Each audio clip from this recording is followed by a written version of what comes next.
Papi,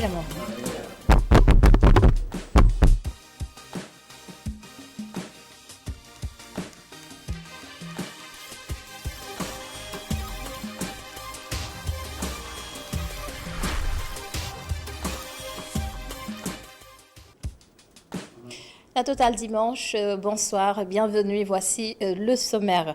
C'est encore le mystère autour de la tenue des élections locales. Vont-elles avoir lieu cette année? Finalement, rien n'est moins sûr après 4 reports. Donc, confraternellement, nous allons revenir sur les conditions de report justement et évaluer ensuite les conséquences du non-respect du calendrier électoral. Coin Éco s'intéresse au pèlerinage 2021 à la Mecque. C'est aussi une incertitude puisque le coronavirus dicte sa loi à travers le monde. Comment le Hajj sera organisé? Quel dispositif pour le Sénégal? Les pertes sont estimées à plusieurs milliards de francs CFA pour les voyagistes privés. C'est à voir dans un instant. Du sport dans la Totale de ce dimanche, notre diplomate professeur Abdoulaye Sarrou, spécialiste du droit du sport et du droit économique, va nous parler de la candidature de Augustin Senghor à la présidence de la CAF. À noter que le président sortant, Ahmad Ahmad, est officiellement éligible au poste. Ailleurs à Kaolack, un de ses plus vieux quartiers abattoirs Nangan, éprouvé par l'immigration clandestine. Sa jeunesse vit difficilement un taux de chômage non négligeable, en plus de l'insalubrité et le défaut d'assainissement. Aminata Lodien, son nom a alimenté la presse cette semaine. Elle est en garde à vue pour violation du couvre-feu. Omar Khan nous parlera dans Tranche de vie de l'ancienne ministre Sou Abdoulaye Wade. Le Nebedaï nous a soigné au moins une fois, encore appelé Moringa. Cet arbre est consommé dans presque toute l'Afrique de l'Ouest. Ses vertus à découvrir avec Mustapha Gabar Diop. Et en fin de magazine, Nancy Diouf sera là avec nous pour la rubrique Bonne semaine. Bienvenue à tous.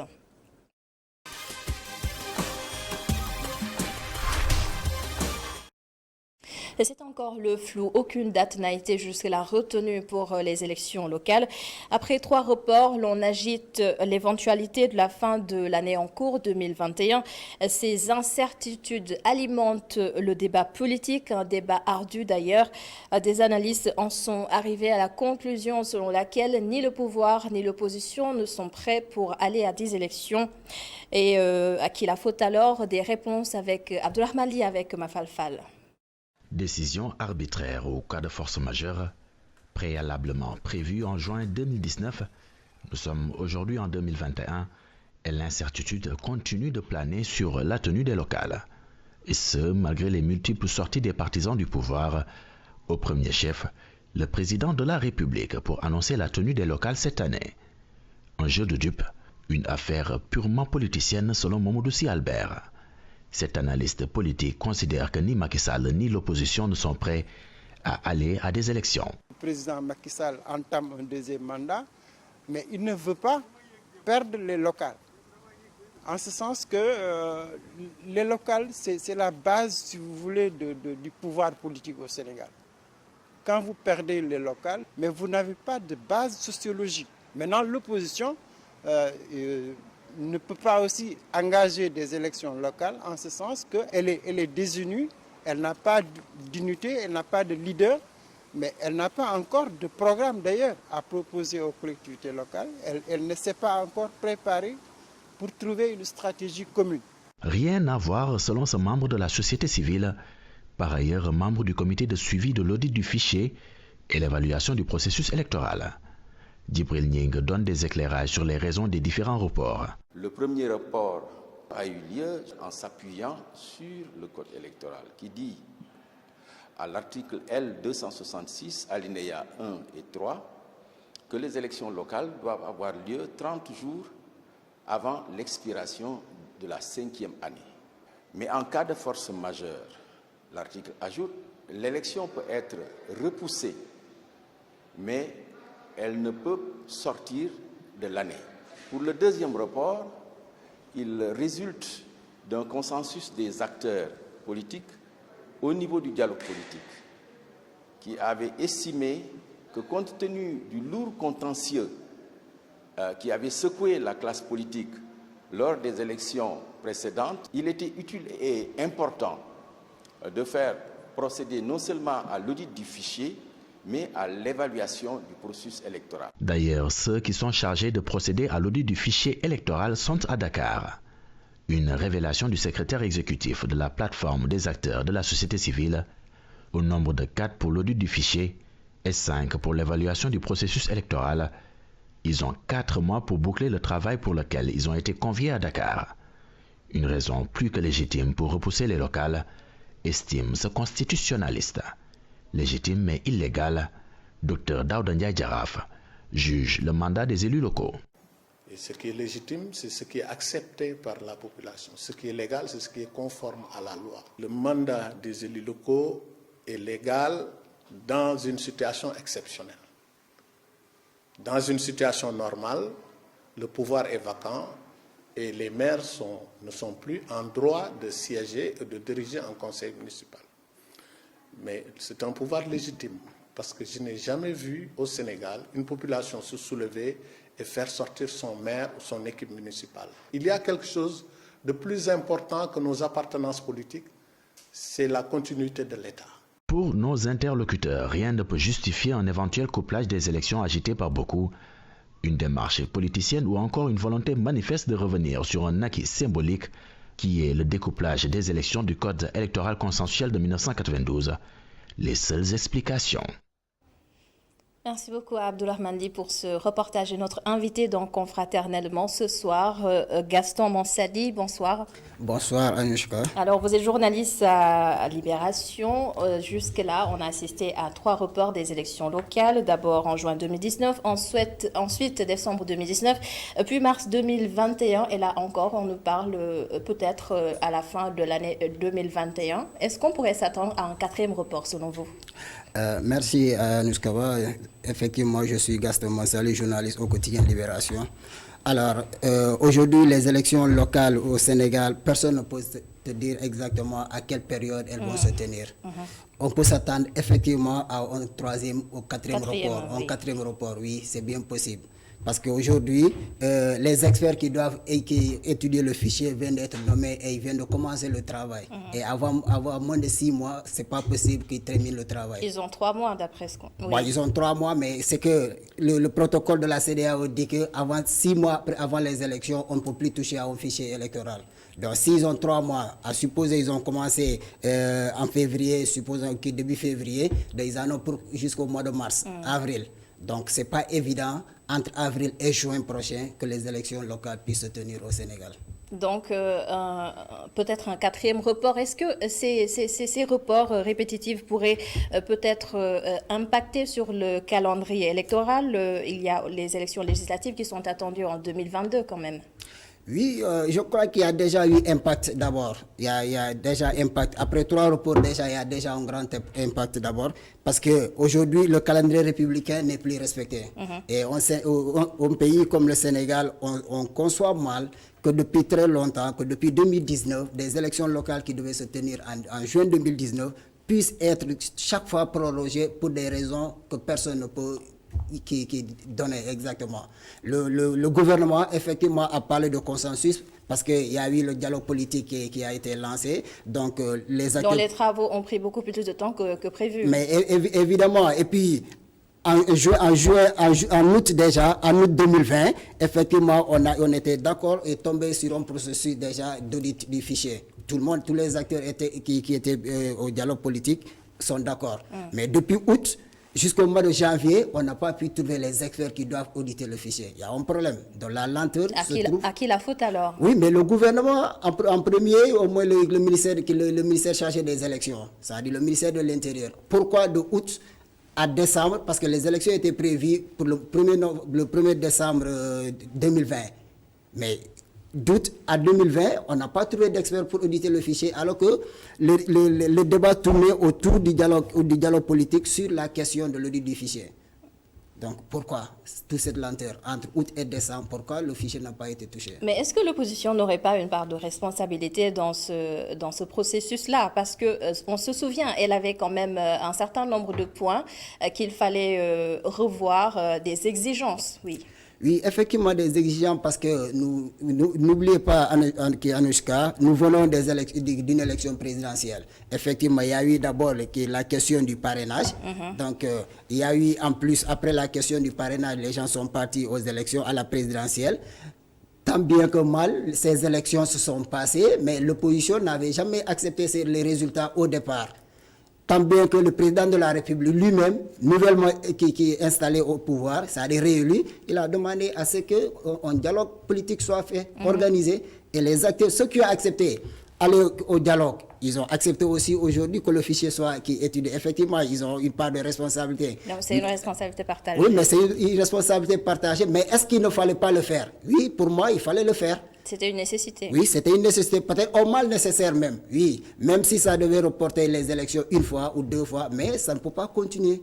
C'est-à-dire on doit se retrouver encore autour d'une table et dire aux Sénégalais, effectivement, on en a trop reporté ces élections. Il est temps que maintenant que les élections se tiennent. Oui. Quelles sont selon vous les conséquences du non-respect du calendrier électoral? Vous l'avez tout à l'heure mentionné. Oui, le non-respect du calendrier électoral, Anouchka, c'est quoi? Vous avez des maires qui sont au pouvoir depuis qui ne sont plus légitimement des gens dont le mandat est expiré depuis juin 2019.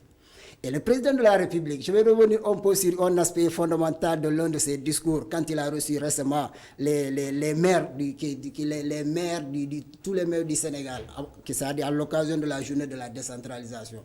Alors, il a dit, et ça, il a réitéré encore, ce n'est pas la première fois, que toutes les questions, les sujets qui tombent sur sa table déjà, de son bureau, c'est les questions du foncier. Imaginez maintenant que ces maires qui gèrent le foncier, qui sont en fonction et qui ne devraient plus être en fonction depuis juin 2019. Est-ce que vous savez aujourd'hui ce que ces gens-là peuvent en être capables de faire avec le foncier national? C'est très dangereux. Parce qu'aujourd'hui, effectivement, le grand problème du Sénégal, c'est le foncier. Mais ce sont ces maires-là qui gèrent le foncier. C'est vrai, en droit, on dira qu'ils n'ont pas le droit de gérer le foncier parce que le maire n'a pas le droit de gérer un foncier. Mais regardez si on doit faire au moins un lifting. Regardez tous les maires qui sont impliqués dans la gestion du foncier. Aujourd'hui, certains savent qu'ils ne seront plus là dans quelques temps. Mais est-ce que ce n'est pas un moment pour eux, une occasion de pouvoir gérer le foncier à leur manière? Ne serait-ce que pour assurer leur garde. Et en 2022 également, les mandats des députés vont expirer. Est-ce que d'ici là, s'il n'y a pas d'élection locale d'ici là, comment selon vous, est-ce que vous pouvez un peu décrire le schéma qui nous attend quand même? Bon, le schéma, ce sera un imbroglio total, hein, très franchement. Vous ne pouvez pas, pendant 5 ans, pratiquement, avoir des maires qui ne sont plus légalement en fonction. Parce qu'aujourd'hui, effectivement, ils sont payés avec l'argent du contribuable, mais est-ce qu'ils devraient être encore là? Mais maintenant, si aujourd'hui le gouvernement, c'est-à-dire le régime en place, suppose que avec la situation actuelle du pays, il faut reporter les élections pour les cumuler avec les législatives ou bien même aller jusqu'à 2024 avec la présidentielle, ce serait vraiment... Des élections générales. Oui, un gâchis pour le Sénégal. Parce que le Sénégal, je crois bien, a dépassé ce stade-là. Imaginez-vous, Anouchka, aujourd'hui vous allez au Mali. Le Mali est un pays pratiquement à lambeau depuis quelque temps. Ils ont organisé des élections présidentielles. Et en pleine crise, ils ont organisé des élections municipales. Vous allez en Côte d'Ivoire aujourd'hui, tout à côté déjà... Tant bien que mal, le président, il a été réélu, c'était compliqué, mais ils ont organisé en même temps des élections, quelques temps après les élections locales. Vous voyez bien, mais le Sénégal est presque aujourd'hui en rade. Ce n'est pas bien et ça ne fait pas bonne presse. Oui, justement, d'autant que le Sénégal est très souvent cité en exemple de démocratie ici en Afrique. Est-ce que ce schéma-là, cette situation ne dégrade pas quelque part l'image du Sénégal? Oui, mais l'image du Sénégal politiquement est écornée, très franchement. Parce qu'aujourd'hui... Une démocratie sans élection? Oui, mais la démocratie du pays, effectivement, aujourd'hui, on doit revoir au moins notre position. C'est-à-dire la position qu'on avait, c'est-à-dire cette position de vantardise qu'on avait à un moment donné, et que le Sénégal qui était bien vu à un moment donné, je crois qu'on doit revoir encore notre copie. Très franchement. Parce que vous voyez tout ce qui se passe, même au niveau de l'indice de perception de la pauvreté. Le Cap-Vert qui est à côté, le Cap-Vert qui est indépendant seulement en 1975. Et en avant sur le Sénégal depuis quelques temps. Depuis presque 5 ans, depuis 2016, c'est le Cap-Vert qui lutte le mieux dans l'indice de la perception de la pauvreté. Donc le Sénégal, politiquement et à bien des égards, a du chemin encore à faire. Il a perdu vraiment du terrain. Ah, vous pensez? Oui. Et il y a des acteurs, qu'ils soient de l'opposition ou de la société civile, qui accusent Macky Sall d'être à l'origine de cette situation parce qu'ils voudraient, selon eux, cumuler ces élections-là en 2024 parce que ça l'arrangerait. Vous partagez ce point de vue? Bon, je crois que oui, en partie oui ou non. Parce que pour moi, cumuler ces élections, ce n'est pas une bonne image. Non seulement pour lui, parce que lui, quand il est arrivé, effectivement, les gens croyaient que c'était quelqu'un, effectivement, un jeune président, né après les indépendances, il allait changer beaucoup de choses. C'est-à-dire, on a cru jusque-là que lui, il ne devrait plus être là à faire comme ce qui se faisait avant. Parce que tous les présidents qui l'ont précédé, déjà, sont nés avant les indépendances. Mais lui, on a cru qu'il allait changer. Mais si pour des calculs politiciens, il doit vouloir reporter une fois les élections au point de les cumuler vraiment avec les législatives ou bien la présidentielle de 2024. Vraiment. Mais il y a de plus en plus de voix qui s'élèvent pour demander justement ce cumul. Oui, oui, mais ceux qui le demandent, je crois que leur sortie n'engage que, très franchement, parce que le calendrier républicain, vous voyez récemment, il y a 2, 3, 4 jours seulement où le congrès le congrès de la démocratie, c'est-à-dire regroupement Mamadou Lamine Diallo, Abdoul Mbaye, ils ont sorti un communiqué pour dire qu'effectivement le président de la République doit dire aux Sénégalais à quel moment que les élections prochaines doivent se tenir au Sénégal. Parce que on en a trop attendu et aujourd'hui, jusqu'à présent, personne ne peut te dire effectivement quand est-ce que ces élections-là vont se tenir. Mais je crois que le président, il ne gagne pas, il n'en a pas besoin vraiment. Oui, mais peut-être parce que pour en revenir à l'arrivée des experts de l'audit du fichier électoral qui ont déjà été désignés, ils sont à Dakar. Et je rappelle qu'il s'agit d'un expert légal juridique, d'un responsable de la biométrie, d'un ingénieur des systèmes informatiques et de démographes statisticiens, oui j'y arrive, qui nous viennent du Mali, du Togo, du Gabon et de la Guinée. Et oui, je l'ai dit tout à l'heure, ils ont 3 mois pour conclure leurs travaux. C'est pas suffisant. Ben oui, ils ont 3 mois. Oui, c'est bien suffisant. Très franchement, je crois que le fichier à l'état actuel déjà ne nécessite pas autant de temps, vraiment. 3 mois, pour moi, c'est largement suffisant. D'autant plus que c'est des experts qui ont toujours travaillé pour des questions électorales. Mais moi, ce que je regrette dans cette affaire, c'est qu'aujourd'hui, pour auditer notre fichier électoral, on ne trouve pas de Sénégalais qui peut être là. Oui. Pour moi, avec tout ce que nous avons comme experts, nous avons... Et on parle d'expertise africaine. Des experts comme Diagasila, des gens qui ont toujours travaillé dans des élections, peut-être Aluntine, certains, peut-être Aluntine, on peut donner une raison ou une autre déjà qu'il est peut-être un peu activiste déjà du côté de la société civile, ça peut être... Qu'est-ce que cela traduit selon vous? Bon, non, mais pour moi, pourquoi aujourd'hui le Sénégal devrait aller chercher des experts, uniquement des experts étrangers pour auditer son fichier? Je ne comprends pas. Maintenant, c'est à la classe politique, c'est-à-dire aux acteurs déjà du dialogue politique, de nous dire effectivement pourquoi ce choix. Pourquoi de tous ces experts, je crois qu'il y en a 7, et il faut le noter encore, Kianouchka, il y a quelqu'un qui a démissionné, il faut le rappeler. Récemment, il y a quelqu'un qui devait venir, je crois, il doit être béninois déjà, qui ne vit pas ici effectivement, mais qui a décliné l'offre. Alors, même le cabinet ERA qui a été choisi, ce cabinet-là, qui est-il? Effectivement, ça c'est une autre question. Pourquoi le choix de ce cabinet? Parce que ce cabinet a été cité dans d'autres dossiers. Ça dit que ça soit dans la traque des biens mal acquis ou bien des trucs comme ça. Mais on suppose effectivement que ce cabinet travaille pour le gouvernement. Ça, c'est des suppositions. Mais effectivement, aujourd'hui, est-ce que, en choisissant ce cabinet, est-ce que tous les acteurs étaient d'accord pour que ce soit ce cabinet-là qui va désigner les auditeurs de ce fichier? Là encore, il s'agit d'un autre consensus avec l'opposition. Oui, mais est-ce que jusque-là, il y a quand même eu consensus dans cette affaire? Je ne crois pas. Effectivement, les gens ont tenté de faire d'arrondir les angles. Mais plusieurs points ont été validés au cours mais qu'est-ce que vous imaginez? Après validation d'un point, le lendemain, c'était d'autres sorties contradictoires. Mais qui sait exactement qu'est-ce qui a été retenu et validé? Oui, avant que le rapport ne soit remis au président Macky Sall, on suppose qu'il y a eu consensus largement. Bon, oui, mais consensus, oui, effectivement, il y a consensus. Évidemment, avant que le rapport ne soit remis au président de la République, il doit y avoir consensus. Mais quel consensus? C'est ça le problème. Le consensus aujourd'hui sur lequel les gens se baseraient déjà, est-ce que ça fait l'affaire de l'opposition? Qui sait? Parce qu'après chaque sortie, après avoir fini même les travaux, l'opposition a dit qu'effectivement, ils n'étaient pas d'accord, qu'effectivement, le fichier est associé à cela. Et il y a encore beaucoup de choses, je crois, Et c'est l'opposition qui réclamait l'audit du fichier électoral. Oui, mais oui, à un moment donné, il fallait le réclamer. Parce que quand vous faites déjà quand vous faites le parrainage, quand vous instaurez le parrainage, qui n'a jamais été instauré au Sénégal, que personne ne connaît, mais les gens doivent être aujourd'hui à même de savoir effectivement qu'est-ce qui se trouve dans le fichier électoral. Combien de gens, depuis les législatives de 2017, combien de jeunes devraient avoir la possibilité de voter et donc, sur lesquels on a écrit sur la pièce d'identité qui n'est pas inscrit sur le fichier électoral. Ils avaient 18 ans, mais il faut régler cette question-là. Aujourd'hui, ces gens-là réclament à être sur le fichier électoral parce qu'ils sont en âge de voter. L'opposition avait raison, effectivement, parce que tous ces jeunes, c'est des Sénégalais, ils sont en âge de voter, ils doivent voter. Pourquoi les mettre en marche du fichier électoral? Il était question, effectivement, d'auditer le fichier et d'intégrer ceux qui n'étaient pas encore là. Ainsi que corriger d'autrement. Et pour corriger d'autrement, comment? Parce qu'il y a sûrement un stock mort. Parce qu'il y a un stock mort, oui, effectivement. Mais il y a des gens qui n'existent même plus. Peut-être des gens qui sont décédés. Il faut les éléguer, il faut mettre d'autres personnes.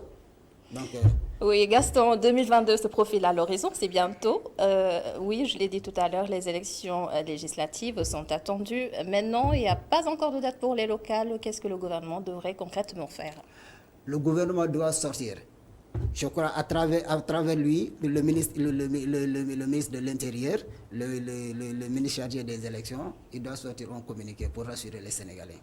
Parce que je me rappelle bien, avant même le réaménagement du gouvernement, c'est-à-dire le nouveau gouvernement qui est là du 1er novembre, je crois bien, si je ne m'abuse. Donc, l'ancien ministre de l'Intérieur, à l'occurrence M. Ali Ngoundiaye, avait donné une date butoir au plus tard au 28 mars 2021. Les élections allaient se tenir. Mais quand il le disait en ce moment-là, le consensus était déjà trouvé à partir du mois d'août qu'effectivement l'audit du fichier devait se faire. Donc si les élections ne devraient plus se tenir au 1er décembre 2020, donc il a dit au plus tard, en mars 2021, les élections allaient se tenir. Mais l'audit du fichier vient de démarrer. Mars s'est écarté. Et même juin, ce n'est pas encore sûr. La fin de l'année? La fin de l'année, oui. Au-delà de la fin de l'année, ça sera 2022. Et 2022, c'est presque les élections législatives encore. Oui. Vous voyez ce que ça fait? Donc le Sénégal va arriver à un moment donné, nous allons arriver à un cycle électoral qui n'arrange personne. Parce que vous allez faire élection, supposons, en fin 2020, en fin 2021, pour les locales, qui sont très attendues d'ailleurs, très attendues parce que c'est les élections locales qui gèrent pratiquement, qui sont presque le nœud gordien déjà de la politique. Vous êtes bien au niveau des collectivités territoriales, vous avez quand même une bonne assise déjà. Donc vous allez arriver à la fin de l'année 2020 avec les élections locales et quelque temps, 6 mois, 8 mois, peut-être plus tard, 10 mois plus tard, c'est les élections législatives encore. Et en un an et demi, la présidentielle qui arrive. Oui. Donc ce sera un cycle infernal. Et le président de la République n'a pas besoin de ça. On aurait dû éviter tout ça. En tout cas, merci beaucoup Gaston Mansali. Je rappelle que vous êtes journaliste au quotidien Libération. La suite de la totale dans un instant. Merci, je vous remercie. L'annulation du pèlerinage à la Mecque a engendré des pertes estimées à plusieurs milliards de francs CFA pour les voyagistes privés. Ils ont pris des engagements naturellement avec les pèlerins, les compagnies aériennes ou encore les hôtels. L'édition 2021 est encore plus incertaine avec la pandémie. Mme Abdougaye Kassé et Barroso ont été voir des voyagistes privés. L'incertitude qui plane sur la tenue du pèlerinage au lieu saint de l'islam cette année inquiète les voyagistes privés. Ils ne peuvent prendre aucun engagement vis-à-vis des pèlerins.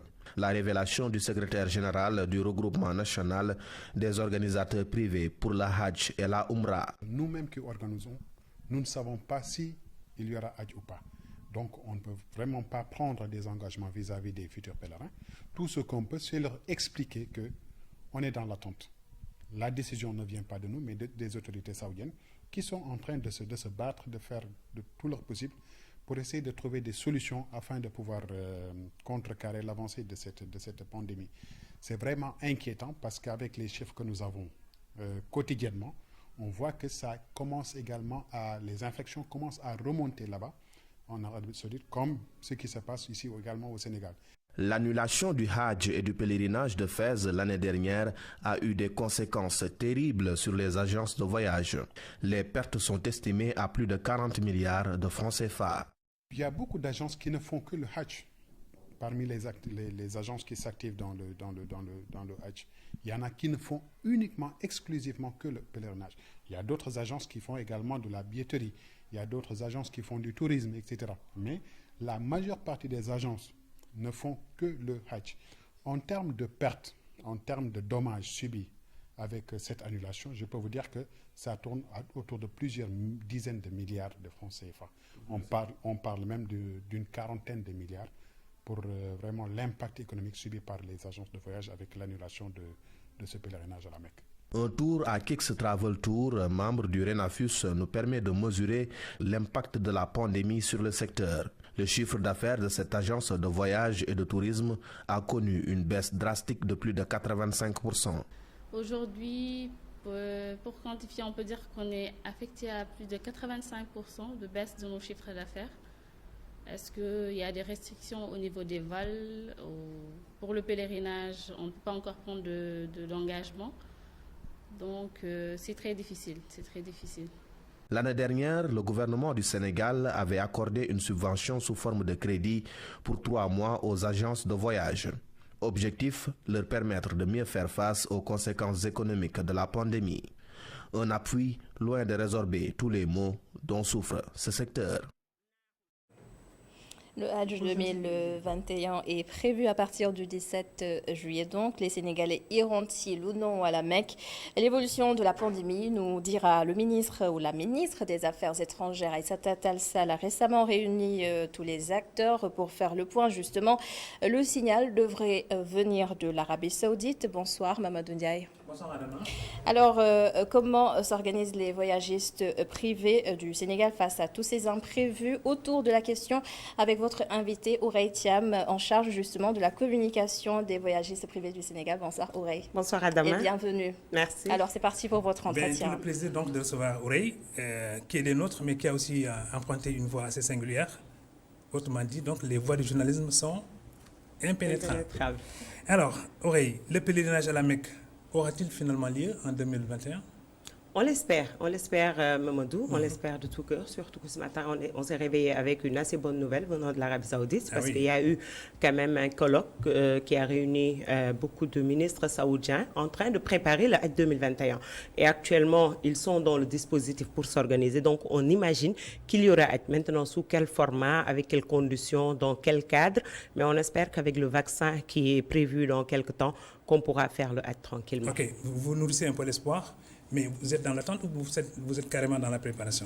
Actuellement, on est en stand-by parce qu'aujourd'hui, le Hajj est organisé par les voyagistes privés, mais sur instruction du gouvernement du Sénégal. Okay. Et la dernière instruction que nous avons reçue, c'est de mettre toutes les activités concernant le Hajj en stand-by. Donc, c'est ce qui fait que les pèlerins, peut-être, se posent beaucoup de questions. Les gens nous appellent, mais actuellement, on ne peut pas prendre d'inscription, on ne peut pas enrôler de pèlerins. On est dans l'expectative. Alors, eux-mêmes, dans quel état d'esprit sont-ils? Oui, ils sont très désorientés parce que vous savez, vous connaissez le rapport qu'il y a entre le Sénégalais et la Mecque. Donc, tous les jours, nous recevons des dizaines d'appels de gens qui nous appellent. Pas plus tard qu'il y a 2 minutes avant d'entrer dans votre studio, une de mes pèlerines a appelé. Et c'est des gens qui te disent « je veux verser ». Mais par intégrité, on leur dit « on ne peut pas prendre votre argent, on ne peut pas vous donner d'informations, on attend le coup d'envoi du gouvernement et des autorités saoudiennes pour enrôler ». Mais cela aussi traduit une certaine incertitude dans le sillage où nous nous trouvons. Les opérateurs privés ne savent pas où donner de la tête actuellement. Les pèlerins également sont assez désorientés. Est-ce qu'il y a une source émettrice de la bonne information en direction donc de tous les acteurs du pèlerinage? Oui, aujourd'hui, notre principale source d'information, c'est la délégation générale au pèlerinage au lieu saint de l'islam que dirige notre frère et ami, le professeur Abdelaziz Kébé, qui nous envoie régulièrement les informations en provenance de l'Arabie Saoudite, les informations officiellement reçues. Maintenant, nous, en tant que structure réunissant des opérateurs privés, nous sommes également à l'affût de toute information en provenance de l'Arabie Saoudite. Nous sommes en contact permanent avec les gens. Nous suivons sur les réseaux toutes les actualités émanant également de ce pays. Nous suivons au jour le jour, aux côtés de l'État du Sénégal, ce qui se fait et ce qui est en train de se faire. Maintenant, l'espoir est permis, mais nous attendons. Ce que nous ne savons pas, c'est comment est-ce que nous allons organiser, mais nous savons que nous allons organiser, Inch'Allah. Oui, justement, excusez-moi, madame, par rapport à ça, vous l'avez dit tout à l'heure, si le Hajj devait se tenir, il y aura sans doute des alternatives qui seront mises en place. Peut-être la réduction du nombre de pèlerins comparé aux années précédentes, ou éventuellement le respect, oui, des mesures barrières. Est-ce que le Sénégal se prépare à ça? Oui, vous savez, l'année dernière, on a fait un Hajj avec moins de 10 000 personnes. Donc, tout le monde sait que cette année, on ne peut pas faire un Hajj avec 5 millions de personnes. Ça, tout le monde s'attend à une réduction drastique du nombre de pèlerins qui vont se déplacer. Non seulement par rapport à l'âge, parce qu'on avait des pèlerins qui n'avaient pas de restriction d'âge. C'est sûr que on va aller vers une restriction d'âge, surtout que pour la Umrah, on est à 50 ans. Nous allons également vers une restriction, effectivement, pour respecter les mesures barrières. C'est la raison pour laquelle nous, privés, nous invitons l'État à prendre des dispositions par anticipation, en se disant qu'aujourd'hui, si on doit organiser, qu'on accompagne le secteur privé du Hajj à organiser, ne serait-ce que pour amortir le choc, parce que depuis 2 ans, on ne travaille pas dans ce secteur, on souffre énormément et les charges sont incompressibles. Au moins accompagner le privé sénégalais à s'organiser, à faire de telle sorte qu'on puisse faire avec un nombre réduit qui sera déterminé par les autorités saoudiennes, mais qu'on puisse s'y faire. Mais on s'attend à une réduction drastique du nombre de pèlerins qui vont se rendre en Arabie Saoudite. Combien de voyagistes compte effectivement votre association? De voyagistes ou d'organisateurs? Je veux dire d'organisateurs. Je vois un peu la question subliminale qui vient. En fait, ceux qui organisent officiellement le pèlerinage au Sénégal se retrouvent autour de 25 entités qui sont appelées des regroupements. Maintenant, ces regroupements constitués en fait de petites structures qui ont entre 50, 100, 25 pèlerins qui se regroupent et qui font entre 400 et 600 groupes, donc qui font entre 400 et 600 personnes par groupe. Donc c'est ce qu'on appelle des regroupements. Aujourd'hui, officiellement, c'est 25 regroupements qui organisent le pèlerinage, qui sont interlocuteurs de l'État du Sénégal et du Royaume d'Arabie Saoudite. Maintenant, il y a d'autres entités, des associations, des GIE, des entreprises individuelles, des familles religieuses qui sont dans ce secteur-là, qui est fortement spirituel, qui est fortement social, qui est fortement également associative et qui regroupe beaucoup d'entités plurielles. Est-ce qu'on ose parler de marché? On ne blasphème pas en parlant de marché du pèlerinage? Non, mais en fait, moi, je vais au-delà de marché, je parle du business du Hajj, parce qu'aujourd'hui, la vision de l'Arabie Saoudite, il faut la comprendre. Eux, ils sont dans une vision 2030. Le Hajj constitue aujourd'hui la deuxième source de revenus. Donc, il faut aussi au Sénégal qu'on ose parler de ce business du Hajj et qu'on accompagne les gens qui sont dans ce business à rendre viable ce business, à le fructifier et à vivre du pèlerinage. Mais malheureusement, ce n'est pas encore fait parce qu'on dirait que le sujet est encore tabou.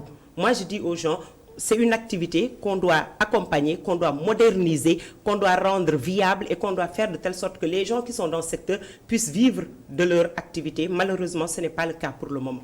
Donc le business est lucratif? Non, il n'est pas lucratif pour le moment. Pourquoi vous persistez à y être alors qu'il n'est pas lucratif? Moi, je suis dedans depuis 2013. Chaque année, je suis déficitaire. Je contribue personnellement pour y aller. Donc, c'est un exemple. Et nous sommes plus de 200 personnes dans cette situation. Parce que tout simplement, il y a ce qu'on appelle la passion du Hajj qui est d'abord le moteur premier. Parce que le Hajj, ce n'est pas que l'argent. C'est d'abord la spiritualité. C'est le 5e pilier de l'islam qu'on organise pour notre pays. C'est le 5e pilier de l'islam qu'on organise. Et ne serait-ce que la satisfaction de se rendre à la Kaaba tous les ans est un privilège que beaucoup ne refuseraient pas. Ça, c'est de un. De deux, c'est une activité qui peut rapporter quand on arrive à un certain niveau. Aujourd'hui, tel n'est pas le cas. Le quota du Sénégal, il est très faible. On n'a pas encore atteint le seuil de rentabilité qu'il faut. Et on était dans ce processus de privatisation intégrale, malheureusement qui a été stoppé par la Covid parce que le président Macky Sall voulait qu'on libéralise cette activité, que l'État se retire et reste dans la veille, dans la régulation et dans la supervision. Malheureusement, on a eu ce stand-by-là. On espère que si le processus de privatisation se poursuit et que l'activité s'organise davantage et qu'il y ait d'autres activités connexes pour faire vivre ce secteur, on va arriver à aider les gens qui sont dans ce secteur à vivre de leur métier. Mais pour le moment, tel n'est pas le cas. Faire vivre le secteur en période de pandémie de Covid-19, on sait que vos pertes sont estimées à plusieurs milliards de francs CFA. Comment est-ce que vous vous organisez? Comment est-ce que vous faites? Bon, les gens vivent difficilement. Je suis sûre que les centaines de voyagistes qui me regardent actuellement pensent la même chose parce que tous les secteurs sont affectés, mais nous sommes le secteur qui est le plus affecté parce que depuis un an, nous, on n'a aucune activité. Et pourtant, les charges sont là. voilà, les agences ont les locations à payer, ont le personnel à payer, ont les charges à gérer, et malheureusement des charges fixes incompressibles. Et aujourd'hui, toutes les structures qui ont été fortement impactées, que ce soit les médias, que ce soit les arts, que ce soit d'autres secteurs, ont été accompagnés à travers la force Covid-19. Nous, secteur du pèlerinage, on n'a pas eu cet accompagnement-là. Heureusement qu'en fin de processus, on a bénéficié en tant qu'association d'une ligne de crédit de 300 millions pour 200 et quelques structures. Ça, vous savez que ça ne représente pas beaucoup et c'est un crédit. Et c'est dommage, jusqu'à présent, on n'a pas eu d'accompagnement de la tutelle ou du gouvernement et c'est très déplorable. Mais Ourey, l'activité ne tourne pas qu'autour du Hajj. Sinon, vous n'organisez qu'une activité à l'année. Oui, vous savez, tant qu'il n'y avait pas Covid, on ne se rendait pas compte qu'on était fragile par rapport à une seule activité par an. Cette activité par an prenait toute l'énergie du voyagiste. De Hajj à Hajj, il était concentré sur le recrutement de pèlerins, sur la formation, sur l'encadrement, sur le convoyage, etc. Donc, on n'avait pas de temps pour analyser que l'activité était fragile. Il a fallu que cette pandémie arrive pour qu'on comprenne que notre activité est une activité aujourd'hui risquée si on reste uniquement sur le pèlerinage. On est en train de travailler sur des schémas de diversification. Heureusement qu'on l'a compris. Heureusement qu'on a compris qu'il y a d'autres secteurs à explorer. Et on a commencé. Aujourd'hui, moi, je suis membre du RENOFUS, le regroupement national des opérateurs privés du Hajj et de la Umrah. On est en train de signer des conventions de partenariat pour promouvoir le tourisme local au Sénégal. Aujourd'hui, le tourisme religieux, on est en train de travailler sur cela pour faire de telle sorte qu'on puisse promouvoir le tourisme religieux au plan local au Sénégal. C'est une diversification. Il y a d'autres activités que nous sommes en train de voir comment les mettre en place pour ne plus dépendre que du Hajj. Aujourd'hui, il a fallu qu'il y ait pandémie pour qu'on comprenne que tout le monde était en sursis. C'est en fait le Covid qui a provoqué ce choc. À quelque chose de malheureux, bon. Il a fallu qu'il y ait ce choc parce que personne ne pouvait imaginer que le monde pouvait fonctionner sans Hajj. Personne ne pouvait l'imaginer il y a 2 ans. Aujourd'hui, la réalité nous est tombée dessus et maintenant on se réveille difficilement, mais on se réveille avec une conscience nouvelle en se disant qu'il faut qu'on apprenne à vivre avec d'autres sources de revenus, avec une autre mentalité et c'est dans cet état d'esprit que nous nous trouvons aujourd'hui en tant que privé. Alors, n'est-il pas temps dans votre secteur de l'organiser, de l'améliorer et de le rendre beaucoup plus efficient? Parce que souvent, au retour justement du Hajj, il y a souvent des contentieux. Le pèlerin ne s'entend pas avec peut-être son agent de voyage ou il faut les traîner devant les tribunaux, les gens ne s'entendent pas. Peut-être même parfois il y a aussi des petites pots de banane ou des crocs en jambes entre justement opérateurs que vous êtes. Mamadou, je pense qu'il faut réactualiser votre analyse parce que ça, peut-être que ça date d'il y a 5 ans, mais depuis 3 ans quand même, vraiment, on n'a pas entendu ce genre de problème-là. Parce que tout simplement, quoi qu'on puisse dire, la délégation générale au pèlerinage a réussi à mettre en place une régulation qui est appréciée par tout le monde. Aujourd'hui, tout est fait dans les règles de l'art. Aujourd'hui, le secteur privé du Hajj a été très responsable pour faire de telle sorte que les choses se passent comme elles doivent se passer. Aujourd'hui, nous sommes les premiers régulateurs aux côtés de l'État. Aujourd'hui, aucun privé, je dis bien aucun privé, n'ose prendre l'argent du pèlerin et ne pas lui donner le service qui lui revient de droit. Oui, mais Palambengue quand même a exprimé un sentiment que bon, il y a trop d'intervenants. Vous savez, Pala est une personne responsable qui parle en son nom. Moi, je parle au nom de 245 organisations. Maintenant, ce que chacun dit engage ceux qui le disent. Maintenant, dans chaque secteur d'activité, il y a des brebis galeuses. Mais quand même, quoi qu'on puisse dire, il faut savoir saluer les efforts qui ont été faits. Dans ce milieu, il y a de la respectabilité. Dans ce milieu, il y a de la spiritualité. Dans ce milieu, il y a de la crédibilité. Dans ce milieu, il y a des gens qui s'assument et qui le font de manière transparente. Et ça, on le dit les yeux dans les yeux parce qu'on assume ce qu'on dit. Très bien. Envisagez-vous justement des solutions de sortie de crise, puisque on y est dans la vraie crise sanitaire? Oui, actuellement, on invite le gouvernement, quand même, qui est le ministre des Affaires étrangères, a rencontré la dernière fois les acteurs du pèlerinage. Elle a invité les gens à se préparer à faire de la sensibilisation par rapport à la vaccination, qui sera certainement la seule issue par rapport à cette situation.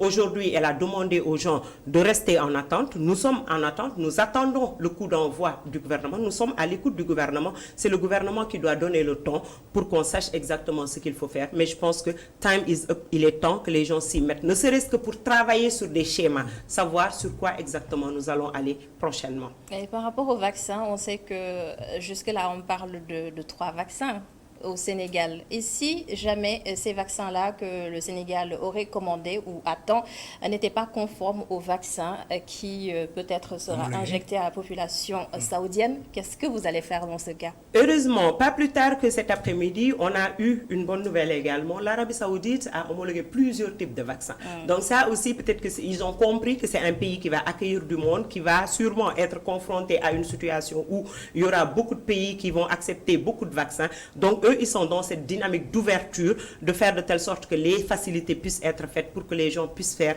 les rituels comme il faut. Aujourd'hui, nous nous apprêtons à partir en Umrah la semaine prochaine. Donc on reprend progressivement les activités, timidement, mais sûrement. Maintenant, sur place, on va réajuster et au fur et à mesure qu'on avance, on pourra trouver, je pense, le meilleur terrain. Mais quand même, quoi qu'on dise, le Royaume saoudien est un pays ouvert d'esprit, aujourd'hui moderne, qui est totalement versé dans la recherche de solutions. Je pense qu'ensemble, on pourra y arriver, Inch'Allah. Peut-être une dernière question. Dans le constat que vous faites donc, de l'activité que vous menez, les femmes sont-elles plus engagées que les hommes ou c'est un jeu à parité ou à somme nulle? On a plus de 80% de femmes qui organisent dans le milieu du pèlerinage parce que les femmes sont d'abord passionnées. Les femmes n'ont pas cet esprit businessman qui anime les uns et les autres. Les femmes sont des gens qui ont envie de servir. Et dans le milieu du Hajj, c'est de braves dames qui sont dedans, qui sont engagées, qui aujourd'hui n'ont qu'une seule satisfaction, aller dans la Raouda du prophète sallallahu alayhi wa sallam ou aller en face de la Kaaba, c'est leur principale satisfaction. Aujourd'hui, peut-être elles ne sont pas très visibles, mais dans le milieu du Hajj, elles sont majoritaires. Vous étiez journaliste? Je suis journaliste. L'êtes-vous toujours? Je suis toujours journaliste. Mais vous excellez dans le domaine dans lequel vous êtes en ce moment, c'est du provisoire? Oui, peut-être que j'ai été sous-utilisée en tant que journaliste, donc peut-être qu'ici, je me sens bien dans l'entrepreneuriat, je me sens bien dans ce que je fais. Je suis une passionnée de tout ce qui est questions religieuses. Depuis plus de 25 ans, je milite pour ces questions, donc je me sens totalement dans ce que je fais, et surtout que puisque c'est une activité associative, non lucrative, aujourd'hui, je suis bien, je vis ma passion, et peut-être qu'un jour, tu vas me recruter pour venir te rejoindre à ITV. Donc, ce ne serait pas redondant que de vous dire bienvenue dans les médias? Ah, mais merci. J'aimerais bien revenir dans les médias. Ce sera avec plaisir. Donc, j'attends juste une invitation. Avec plaisir aussi, nous avons reçu. Félicitations pour le bon boulot que vous faites dans ce groupe que j'apprécie énormément. Merci, Aurélien. Nous avons apprécié aussi le moment passé avec vous. Merci. Merci, Mamadou Ndiaye. Merci également à Merci, Anouchka.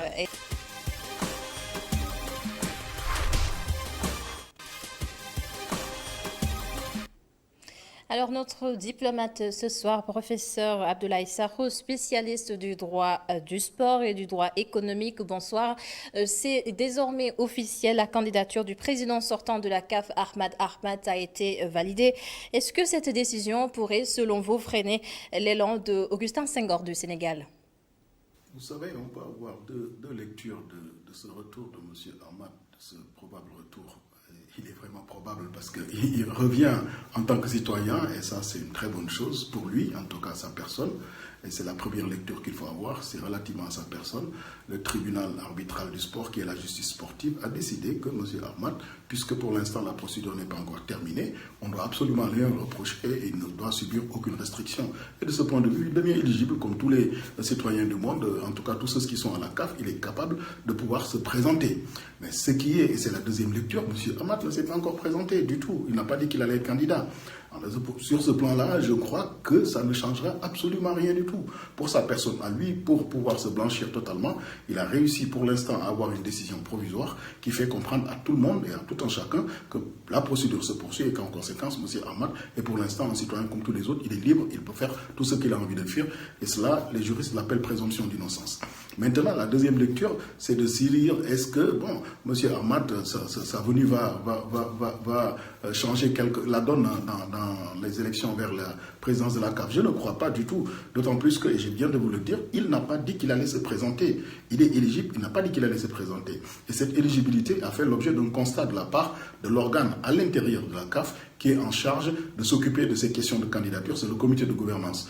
Bien entendu, on a entendu dire hier ou avant-hier que le comité exécutif, peut-être même dans son unanimité, a décidé que bon, ils vont pas s'occuper de ce que le comité de gouvernance a dit, ils vont demander à la FIFA de dire qui est éligible et qui ne l'est pas. C'est une logique qui est un peu particulière dans le fonctionnement de cet organisme, et moi personnellement, j'avoue que ça me pose des problèmes que de dire à quelqu'un d'autre de vous dire qui est bon pour être votre président ou pas, parce que cette personne pourrait devenir vice-président de l'organe qui est en question. Je ne crois pas que ça marche marche de cette manière-là. Mais pour l'instant, puisque les Africains ont décidé de fonctionner de cette manière, c'est leur affaire. Une chose est certaine, la justice, quand elle prend une décision, qu'elle soit arbitrale ou qu'elle soit justice étatique, il faut la respecter. Et je crois que le comité de gouvernance n'a fait que respecter une décision de justice qui a été prise.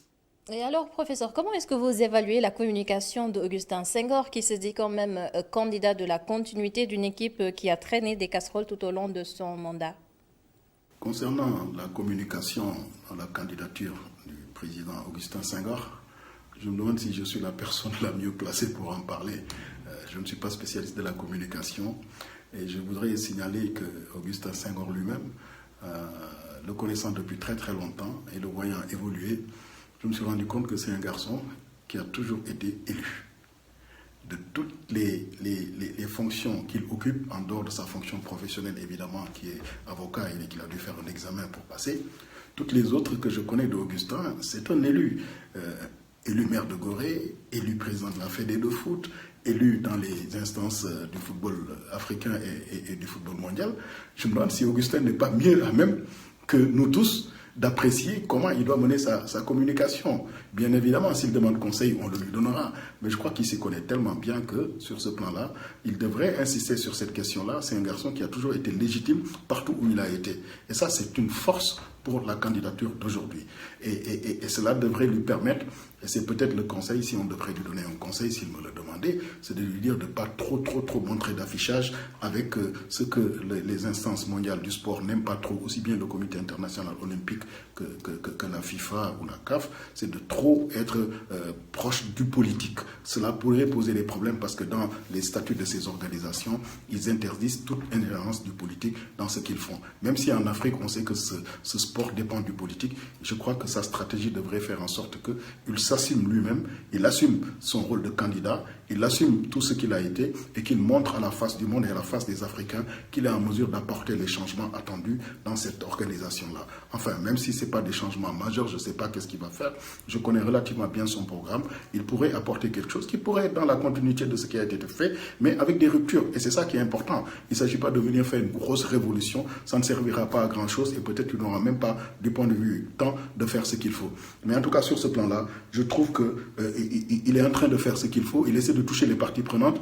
Et les parties prenantes, hier je l'ai entendu dire dans sa communication, dans ce qu'il a fait à Yaoundé, sa conférence de presse, il va toucher les stakeholders. Et effectivement, les premiers parmi ces parties prenantes, c'est plutôt ceux qui vont voter. Je crois qu'il les touche et il arrivera à les toucher. Mais ce qui pourrait être une nouveauté, c'est de montrer à toutes les autres parties prenantes du football que lui, s'il vient, il y aura peut-être des changements et on prendra en compte beaucoup de paramètres, que ce soit la presse, que ce soit les supporters, que ce soit les infrastructures, il fera ce qu'il faut. Et sur ce plan-là, ce qui se passe en Europe du point de vue football devrait nous édifier. Les gens se posent la question sur le fait de savoir est-ce que le football, c'est uniquement l'investisseur qui met son argent là-dedans ou est-ce que les supporters ont quelque chose à dire? Et le fait que, comme dans un club aussi populaire que Marseille ou dans des clubs comme le FC Nantes, les supporters disent beaucoup de choses par rapport à celui qui a investi, ça veut dire qu'il y a peut-être une chose à voir sur ce plan-là, une direction à prendre, et je crois que Augustin Senghor, suffisamment intelligent, pourra peut-être intégrer toutes ces données-là. Voilà, c'est ce que je voulais dire sur sa communication. Je crois qu'il est mieux à même de pouvoir régler cette question-là, plus que nous tous. Voilà. Et toujours par rapport à ça, quel est, selon vous, le mérite d'Augustin Senghor pour justement diriger la CAF? Les mérites du président Senghor, Augustin Senghor, pour diriger la CAF, ils sont très nombreux. Je peux en citer 3 seulement. Il les connaît également, c'est peut-être pour ça qu'il se présente. Il y en a 3. Le premier de ses mérites tient à son caractère, à sa personnalité, ça lui est intrinsèque. Je crois que Maître Augustin est d'une humilité extraordinaire. Or, pour diriger ce genre d'organisme, il faut être humble. Cette humilité lui permet d'avoir un second caractère qui est le caractère fédérateur. Et je crois que partout où il est passé, on loue ce caractère-là. C'est pas quelqu'un, je crois, qui est dans l'adversité. Et donc ça, c'est très important au moment où le football africain a besoin de s'imposer au niveau mondial. Et sur ce plan-là, je crois qu'Augustin pourrait être un très très bon président de fédération. Le deuxième, ça tient à son parcours. le parcours dont j'ai parlé tantôt, c'est un parcours d'un homme légitime dans tout ce qu'il fait.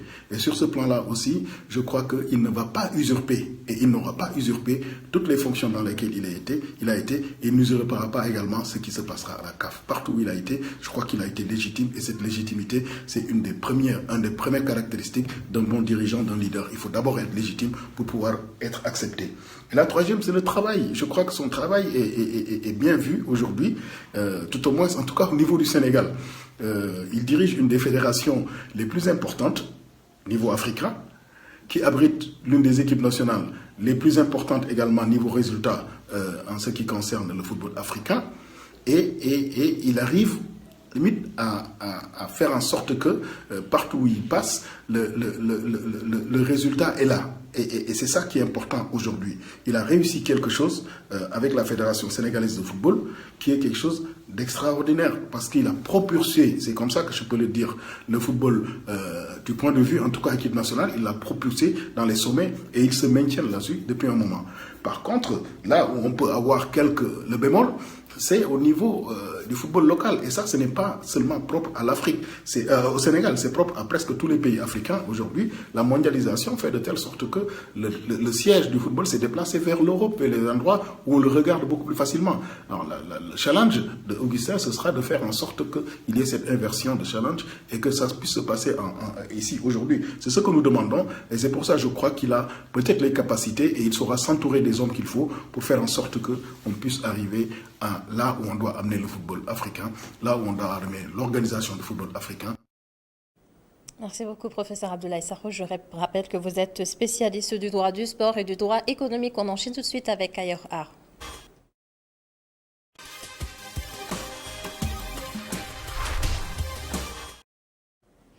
À la découverte d'un des plus vieux quartiers de Kaolack, abattoir Nangan, confronté à des problèmes d'insalubrité, d'assainissement et de chômage. Une situation qui pousse d'ailleurs la plupart des jeunes de ce quartier à tenter l'immigration clandestine.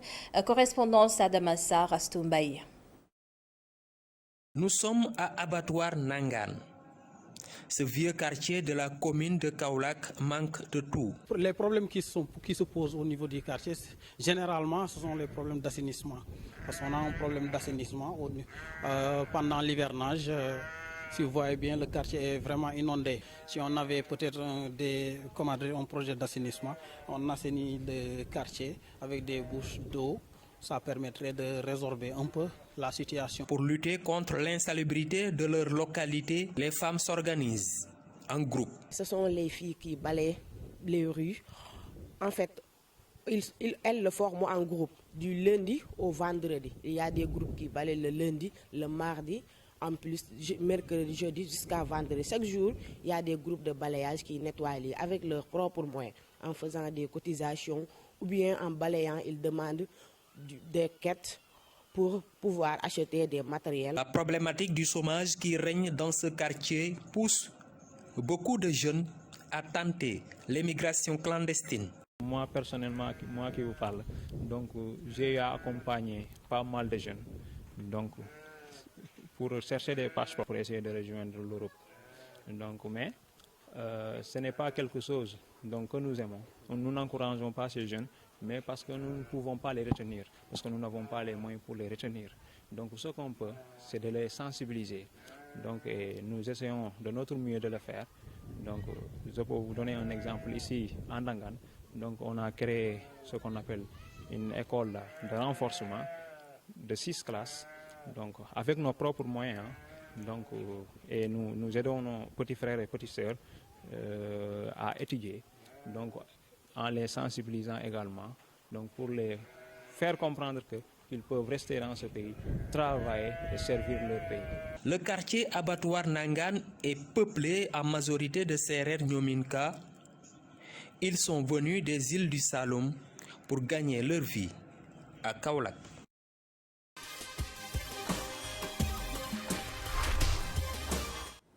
Elle a fait parler d'elle quasiment toute la semaine dans les journaux, mais aussi sur les réseaux sociaux. Ancienne ministre du Tourisme et des Sénégalais de l'extérieur sous Abdoulaye Wade, Aminata Lo Dieng est actuellement sous mandat de dépôt et ce soir dans Tranche de vie, Omar Kane nous parle d'elle, poursuivie pour violation du couvre-feu et outrage à agents au pluriel dans l'exercice de leurs fonctions. Pour voir les premières traces de Aminata Lo, il faut remonter le temps. Nous sommes en juin 2007. Cheikh Hadjibou Soumaré remplace Macky Sall à la primature et forme son gouvernement. Aminata Lo est nommée ministre des Sénégalais de l'extérieur, de l'artisanat et du tourisme. Une nomination qui sort cette militante du PDS de l'anonymat.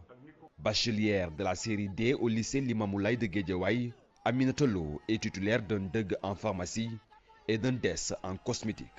Elle a dirigé l'ONG Réseau International des femmes africaines de la diaspora. Aminata Lo n'est pas le genre de femme à se laisser faire. La jeune libérale est plutôt rebelle et ne cache jamais sa colère. Pour s'en convaincre, un coup d'œil dans le rétroviseur. Nous sommes en 2009. L'ancienne conseillère municipale du PDS à Pékin effectue sa passation de service avec son successeur au ministère du Tourisme et des Sénégalais de l'extérieur, Sada Ndiaye. Aminata Lo ne rate pas son successeur et jette en passant un gros pavé dans le jardin du président Abdoulaye Wade. Aujourd'hui, si après 25 ans de compagnonnage, Abdoulaye Wade prend une chose de mes mains pour te la confier, c'est qu'il y a injustice quelque part. Certes, l'homme est injuste, mais Dieu est juste, lance-t-elle, certainement très déçue par son éviction de la tête du ministère. Après la chute du régime Wade, elle rejoint la mouvance présidentielle. À quelques encablures des élections législatives de 2017, la présidence de l'Alliance patriotique pour l'émergence et le libéralisme, Diouf Djoko Djoubel Appel 3J, abandonne la coalition dirigée par Khalifa Ababakar Sall pour soutenir la coalition Benno Bokk Yakaar. Nous avons décidé de ne pas voter la liste Taxawu Sénégal après mon audience avec le président de la République. Nous nous sommes retrouvés autour de l'essentiel qui est de travailler ensemble pour la majorité Benno Bokk Yakaar, dira-t-elle. Un compagnonnage d'une courte durée, d'autant plus qu'en octobre 2018, elle rejoint Maître Madi Kenya, dont elle soutient la candidature à la présidentielle du 24 février 2019. Parcours d'une rebelle libérale très fière de sa piquinité. Aujourd'hui, son divorce d'avec Macky Sall, qu'il accuse d'être derrière son arrestation pour violation du couvre-feu, semble plus que jamais consommé. Mais comme en politique, il ne faut jamais dire jamais. Président Macky Sall, il est déjà le président de la République.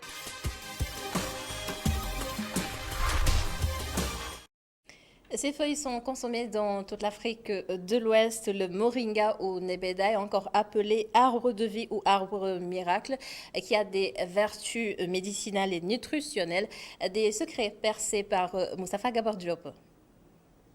Originaire d'Inde, le moringa est un petit arbre robuste capable de pousser sur tout type de sol. Aussi appelé ne meurt jamais, never die en anglais et never die en wolof.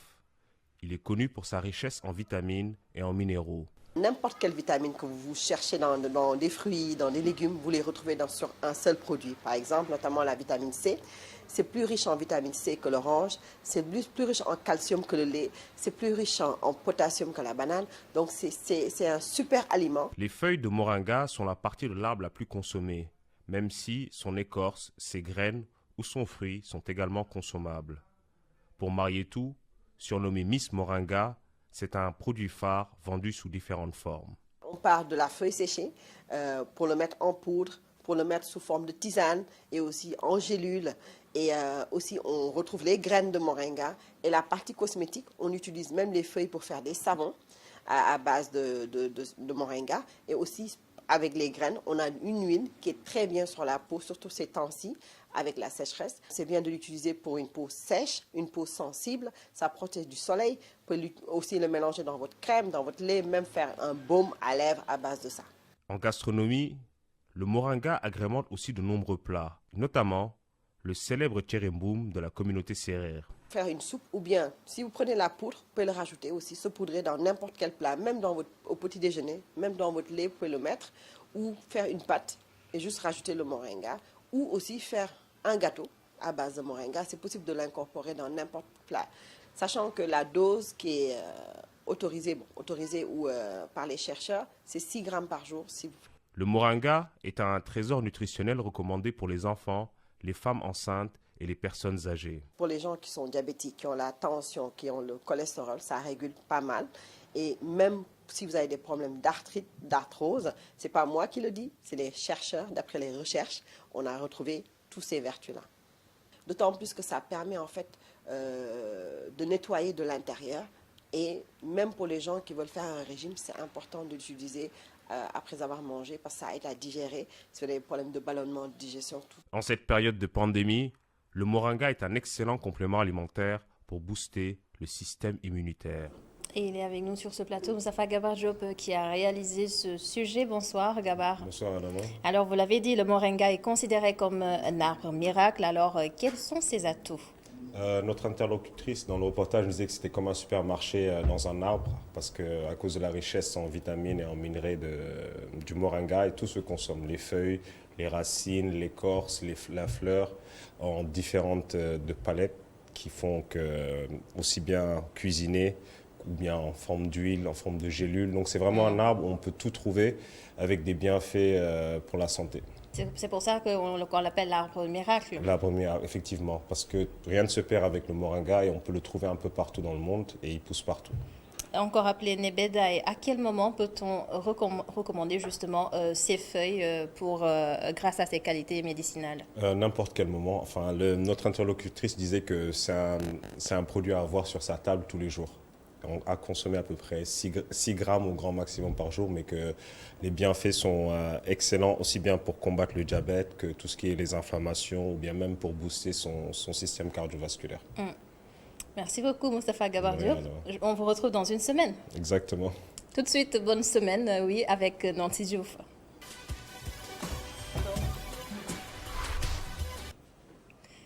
Bonsoir Nancy.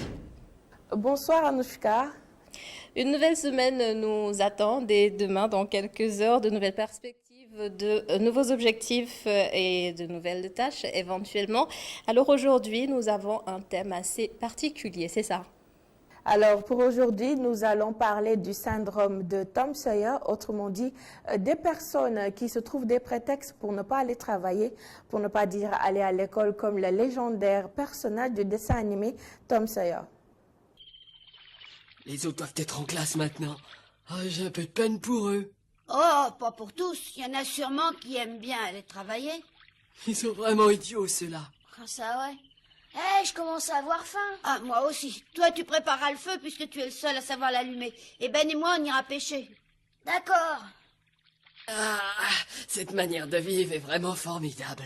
Bien sûr, nous ne serons pas seuls pour parler de ce syndrome, si c'est un mythe ou bien une réalité, car le docteur Aboussi, qui est psychologue, a bien voulu répondre à nos questions. Le lundi matin peut être difficile pour certains. Je pense que le mot difficile n'est pas trop à dire parce que les gens, quelquefois, ils ont des difficultés pour aller au boulot, pour aller au travail le lundi matin. Mais je pense qu'il faudrait une analyse beaucoup plus fine par rapport à ces personnes qui ont ces difficultés-là. Ça dépend. Est-ce que c'est des personnes qui ont des difficultés de façon journalière pour aller au bureau, ou bien est-ce que c'est uniquement au niveau des démarrages de la semaine? Alors, moi, en tant que, par rapport à ma profession, la lecture que j'en ai et qui n'est pas, qui doit être tenue en compte, c'est plus par rapport au stress. Par exemple, au stress de la reprise des activités, et le travail avec tout ce contingent de stress et qui fait que quelquefois les gens ont des difficultés pour aller au boulot, pour aller au travail. En effet, donc c'est un des signes qui doit alerter. Parce que comme dans la littérature, on a vu le travail doit être source de plaisir. On doit aller au travail, on doit avoir le plaisir d'avoir le travail. Dès l'instant qu'on ne ressent pas du plaisir pour aller au travail, ça commence à poser problème. Donc c'est la notion que Christophe Dejour a évoqué dans cette notion de plaisir au travail qui est opposé à la souffrance au travail. Je pense que ça peut être un élément qui cache, ça peut être l'arbre qui cache la forêt, dans la mesure où pour moi, la lecture que j'en ai, ça peut être un élément de stress en milieu professionnel, ça peut être un élément à rapport avec le burn-out, en tout cas ça peut être un élément à rapport avec la souffrance au travail, premièrement, mais aussi on peut le comprendre sous un autre angle, qui constitue plus à des difficultés à reprendre le boulot sans pourtant que ça puisse entrer dans le cadre d'une souffrance. Pour passer une bonne semaine de travail et se préparer psychologiquement, notre docteur a bien voulu partager avec nous ses astuces. Regardez. Oui, je pense que le premier conseil que je veux donner, c'est d'avoir un agenda planifié. Il est important que la personne ait un agenda planifié par rapport à toute la semaine, mais aussi par rapport de façon quotidienne. C'est important. Le deuxième élément, c'est de s'arranger pour que le cadre de travail soit un cadre agréable. Il est important que la personne, parce que nous passons tous d'entre 7 à 8 heures de travail de façon journalière dans nos locaux, dans nos bureaux et dans nos sites de travail respectifs, il est important que ce site soit agréable pour accueillir les personnes, qu'il y ait une bonne entente entre les personnes qui travaillent ensemble, qu'il y ait une ambiance de communication pour que cela puisse faciliter l'intégration et donc l'effectivité du travail. Et Nancy Diouf, quelle est l'importance de la bonne alimentation pour être en forme en semaine notamment? Et oui, l'alimentation a un impact sur votre organisme, vous le savez, et ceci n'est plus à démontrer. Pourtant, tous les midis, vous vous demandez ce que vous allez manger. Résultat, vous êtes un habitué de la mauvaise alimentation. Alors, pour éviter ce genre de comportement, vous pouvez commencer par faire une liste de vos repas à venir pour la semaine et vous verrez que ça sera plus équilibré et votre corps vous en remerciera par un surplus d'énergie. Merci beaucoup Nancy Diouf. Merci également à vous d'avoir été avec nous dans la Totale dimanche et je vous souhaite une excellente semaine et bonne soirée sur ITV. Je vous retrouve demain dans le 19h45. Au revoir.